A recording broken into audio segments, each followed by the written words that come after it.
Good afternoon students, this is Rajpal in front of you. बेटा आज हम 10th क्लास में हैं और आज का हमारा टॉपिक है प्रिज्म। बहुत सारे डाउट आपके क्लियर हो जाएंगे कि आखिर प्रिज्म होता क्या है। देखा होगा आपने, एक ग्लास का ट्राई एंगुलर शेप पे ऑब्जेक्ट प्रिज्म है, और जब 8th स्टैंडर्ड के अंदर आप थे तब देखते थे कि कोई सॉलिड ट्राइंगल अगर कभी फिजिक्स लैब में टेबल पर देखी हो then that is the prism. आज हम बात करेंगे आपसे कि प्रिज्म बनता कैसे है, क्या काम है प्रिज्म का। लेकिन उससे पहले एक बात सुनो, आप लोगों को 9th क्लास में भी बोला गया था प्लेन, PLANE प्लेन। वहाँ पर बताते हैं guys, whenever any two axis join with each other then they will makes the plane. मतलब जब भी दो एक्सिस आपस में जुड़ेंगे तो वो एक प्लेन बनाएंगे। People generally consider that in case of a prism, the three plane are at a angle adjust themselves। दोबारा से सुनिएगा, prism is the combination of a three plane at any angle is called as prism. अब ध्यान से देखिएगा guys, ये geometry आपके सामने बनी हुई है। In this geometry one plane is there, एक प्लेन तो ये रही, ये वाला फेस। Second plane is there, second वाली प्लेन ये रही आपके सामने, और थर्ड प्लेन इनका बेस है।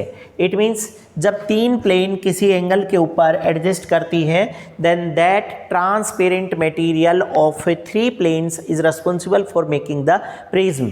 तो जब भी हम बोलते हैं कि whenever three plane of the transparent material adjust themselves on an angle, तो जवाब आता है sir at an angle of a 60 degree. तो बिल्कुल सही जवाब है ये, 60 डिग्री के ऊपर अगर प्लेन अपने आप को एडजस्ट करती है then that is called as a prism. बच्चा प्रिज्म में जब सामने से आप प्रिज्म को देखेंगे तो एक तो ये वाला एंगल दिखाई देता है यहाँ पर, this is called as angle of a prism. और प्रिज्म का ये सामने से दिखने वाला हिस्सा, ये वाला frontal, that is called as a principal section. कभी कभी इसको प्रिंसिपल सेक्शन को प्रिज्म सेक्शन भी बोलते हैं, otherwise that is the principal section. ये हमारा प्रिंसिपल सेक्शन है। गाइड आगे लेटर वीडियोस हमारी जो आएंगी उसमें हम आपको ये एक्टिविटी भी करके दिखाएंगे, how the dispersion occurs with the prism, prism से डिस्पर्सन कैसे होता है। बट ये जो डायग्राम है ना, ये जो यहाँ बना हुआ है, एक बार मैं ये डायग्राम आपके सामने कंस्ट्रक्ट करूँगा, प्लीज़ आप थोड़ा सा सीरियस होकर के देखिएगा। बेटा ये एक प्रिज्म लेना है आपको ऐसे, इस प्रिज्म में मिड हाफ सेक्शन से एक लाइन ऐसे निकालेंगे and that is the incident ray. मुझे बहुत ध्यान से देखते जाएं, कंप्लीट बनने के बाद आपको कुछ समझ नहीं आएगा गाइज, ऊपर जैसा डायग्राम बन जाएगा नीचे भी। अब क्या करना है, स्केल से ये लाइन सीधी सीधी पास कर दीजिएगा, स्केल से सीधा, विदाउट एनी डिफ्लेक्शन, बिना किसी डिफ्लेक्शन के ये लाइन सीधी जाएगी। If nothing will be happen, अगर कुछ नहीं होता तो ये लाइन सीधी जाती। अब आप देखो, ये रेयर मीडियम है गाइस, प्रिज्म का मटेरियल डेंसर और इधर बाहर रेयर। अब आपका को क्या बताया गया था, इंसिडेंट रेयर टू डेंसर जा रही है then that bends towards normal. यहाँ पर नॉर्मल ड्रॉ करेंगे और ये रे इस तरह से बेंट हो जाएगी। बेंट और बेंडिंग आपको ऐसे दिखानी है कि ये रे बेंड हो और प्रिंसिपल एक्सिस के साथ पैरेलल हो जाए, देन दैट इज देयर। हो गया। उसके बाद अब रे डेंसर टू रेयर अगर कुछ भी नहीं होता गाइज तो ये ऐसे जाती, अब रेयर टू डेंसर जाएगी तो अवे हो जाएगी, और जैसे ही ये इस बी पॉइंट से अवे होगी हमने इसको इधर दिखा दिया and now that is the emergent ray. ये अमर्जेंट रे है।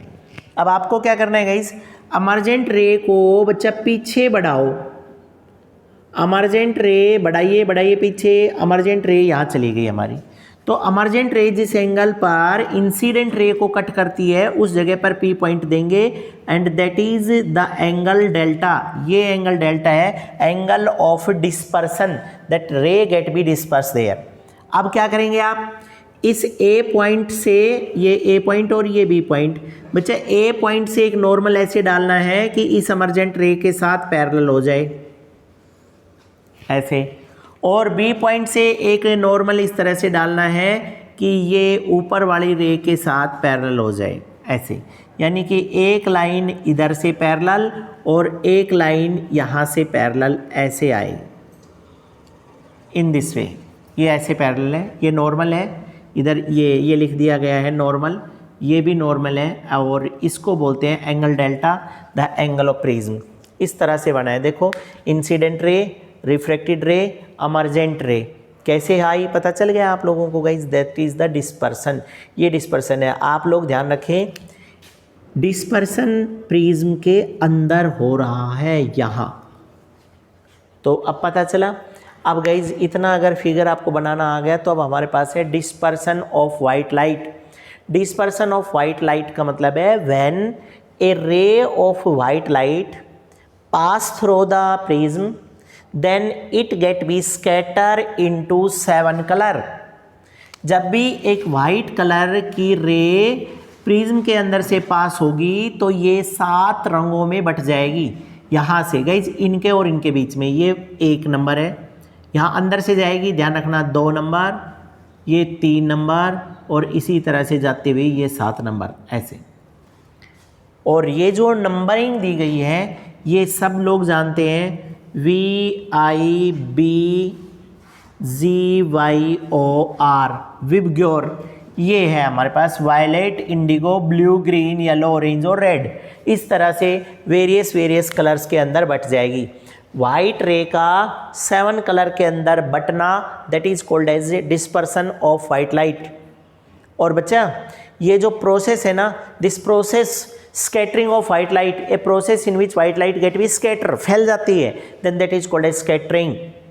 और a band of 7 colour is obtained is called as spectrum of light. Spectrum, a band of 7 colour is called as spectrum. बस गाइस देखो, वाइट रे का 7 कलर के अंदर डिवाइड होना डिस्पर्सन ऑफ वाइट लाइट है, 7 कलर में फैल जाना that is scattering of light. A band of 7 colour is called as spectrum. और उसके बाद अब एक बात निकल करके आती है कि कॉज ऑफ डिस्पर्सन क्या है, बहुत इंपॉर्टेंट है गाइस कॉज ऑफ डिस्पर्सन। तो हम आपको एक बात बता देते हैं, यहाँ नीचे लिखा गया है scattering power is inversely proportional to speed. सबको पता है इनवर्सली प्रोपोर्शनल। बच्चा जिस लाइट के कलर की स्पीड जितनी ज़्यादा होगी वो उतना ही कम स्कैटर करेगा, और जिस कलर की स्पीड जितनी कम होगी वो उतना ही ज़्यादा स्कैटर करेगा। अब क्वेश्चंस कोई भी आ सकता है। देखो अगर यहाँ से बात की जाए तो हम इस तरह से पढ़ते हैं, इसका मतलब ये हुआ कि सर रेड कलर सबसे कम स्कैटर होता है और वायलेट कलर सबसे ज़्यादा स्कैटर होता है। रेड कलर सबसे कम स्कैटर हो रहा है, कम, इसका मतलब speed of red colour inside the glass is maximum. इसका मतलब ग्लास की स्पीड मैक्सिमम, ग्लास के अंदर रेड कलर की स्पीड मैक्सिमम है।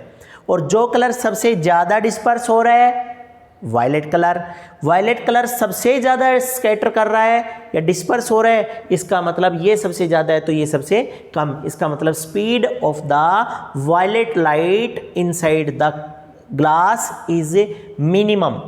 जिसकी स्पीड मिनिमम वो उतना ही ज़्यादा स्कैटर करेगा, जिसकी स्पीड जितनी ज़्यादा है वो उतना ही कम स्कैटर करेगा। गाइज ये 2 छोटी छोटी डेफिनेशन 9th क्लास में आई हैं। Wavelength, the distance between successive crust और trough is known as wavelength and that is represented by lambda. पता है आप लोगों को वेवलेंथ लैम्डा से LAMBDA लैम्डा से प्रेजेंट करते हैं इसको।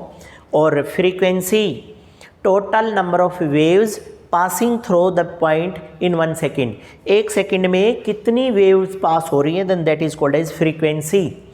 हम क्यों बता रहे हैं ऐसा इसलिए बताया जा रहा है गाइज क्योंकि ये विबग्योर इसी बात को दिखाता है। Keep in mind the wavelength of red colour are maximum and the wavelength of violet colour are minimum. Guys दूसरा उल्टा करके लिखें, frequency of red colour are minimum and frequency of violet colour are maximum.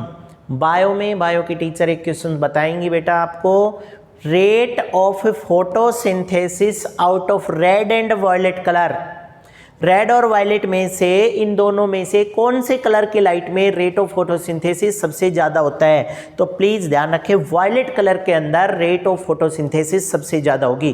क्यों? क्योंकि red colour की wavelength ज़्यादा होती है और फ्रीक्वेंसी बहुत कम होती है। वायलेट कलर में फ्रीक्वेंसी ज़्यादा है और वेवलेंथ बहुत कम होती है। एक क्वेश्चंस भी देते हैं हम इसके ऊपर, why generally the dangerous signal are always be of red colour. क्या कारण है कि खतरे के निशान या खतरे वाले साइन बोर्ड हमेशा रेड कलर के ही क्यों बनाए जाते हैं? उसका जवाब आता है because red colour have the maximum wavelength, so the signal of the red colour are appear from a long distance. बहुत लंबी दूरी से ही दिखाई देंगे कि वहाँ पर कोई डेंजर है या वहाँ पर कोई खतरा है।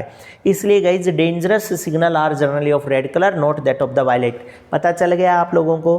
गाइज बार बार कहा जा रहा है when a beam of white light are pass through the prism then that get be divided into 7 colour, this is called as dispersion and a band of 7 colour is called as a spectrum.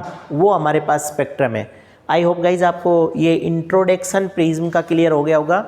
Guys एक screenshot ले लें आप। कोशिश करें जिन लोगों ने channel को अभी तक सब्सक्राइब नहीं किया है वो सब्सक्राइब कर दें बेटा, ताकि आने वाली हर वीडियो आप तक टाइम से पहुंच जाए। Thank you.